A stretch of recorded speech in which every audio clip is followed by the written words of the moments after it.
One process of removing President Trump is actually pretty simple, but the question is, would it actually happen and happen in just 13 days before Joe Biden takes over as president? After Wednesday's Capitol chaos, some want the president gone, saying his own words encourage the violence.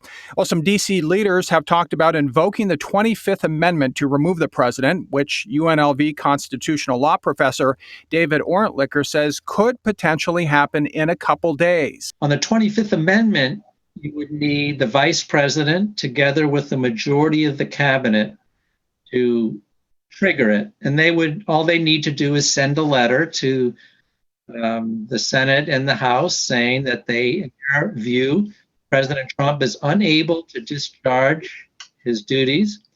And that would immediately remove the president. At that point, Vice President Mike Pence would be our president. However, that doesn't necessarily mean Trump would be gone for good.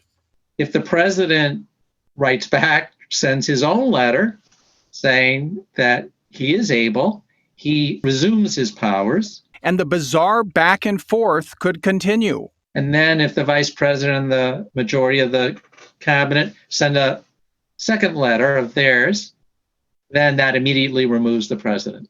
At that point, the professor says Vice President Mike Pence becomes president once again. And then it would be up to Congress to make a final decision on whether or not Trump should be removed. And they have up to 21 days to decide who's right.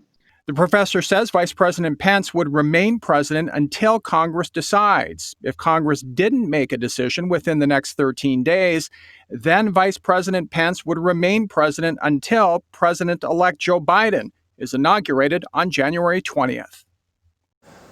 So the question, though, is this: could that scenario actually play out? Democratic Nevada Congressman Stephen Horsford does not think Vice President Pence and cabinet members would write any such letter, and that is why he is pursuing impeachment. Professor Orntlicker says it's very possible this could easily be done within 13 days, but again, would there be consensus for that? That is another question. At the Update Desk, Joe Vigil, Fox 5 News, Local, Las Vegas.